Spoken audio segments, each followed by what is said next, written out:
السلام عليكم ورحمة الله وبركاته. حبايبي مسلموች ምን እየታሰበ እንደሆነ መስጠይ ካፈርሷቸው ወይም ደግሞ ተገንጥለው ከሄዱባቸው ድርጅቶች እንትን ስንሄድ የስልጣን ሽሚያ እሱም በመቀባትና ባለመቀባት ውስጥ ነው። እኔ ነኝ ቅድሚያ ንሳይ ባለድል ተቀብቻለሁ በግልጽ የተናገረበት ሁኔታ አለ። እነ ዘመነም ንጉስ ነው ዳግማዊ ቴዎድሮስ ነው ያሉት የሚሉበት ሁኔታ አለ። የተለያዩ የደገለሉ ደብተራዎች ቤተክርስቲያኗ የማታውቃቸው ያባረቻቸው ደብተራዎች ቀብቻለሁ እያሉ እንትን የሚሉበት ሁኔታ አለ። ይሄን እንዴት ታያለህ?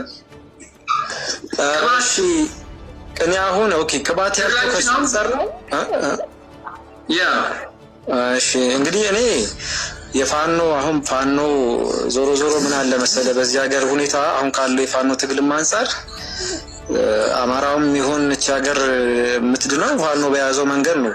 ምንም ጥርጥር የለውም። ግን አሁን ብዙ ኮሽታዎች አሉ፣ ብዙ የሚጠሩ ነገሮች አሉ።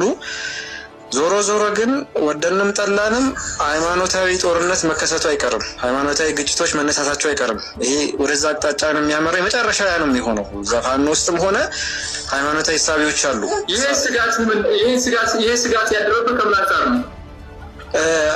ስጋቴ ማደር ሳይሆን ከፊት ከተከታተልኩት ከነበርኩበትም ፖለቲካ አንፃር ነው። በፊትም እጠብቀው ነበር። አሁን ላይ ምልክቶቹ ታይተዋል። በፊትም ግን እጠብቀው ነበረ።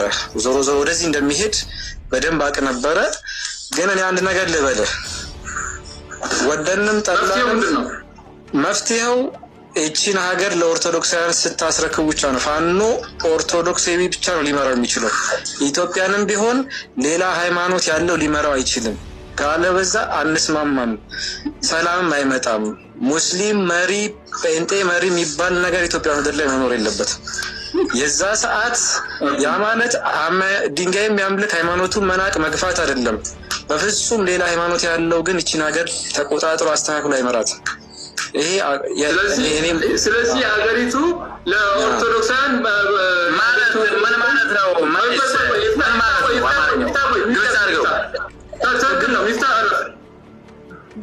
ስለዚህ ፋኖም ሆነ በማንም አካል ለኦርቶዶክሳውያን ስልጣኑ መያዝ አለበት ነው የምትለኝ? አዎ በትክክል መጨረሻም የሆነው ይሄ ነው። ስለዚህ ይሄን ሙስሊሙም ሆነ ምናምን እኔን ጨምሮ ታቦት ጠፍቶባችሁ እያፋለግን ነው ማለት ነው።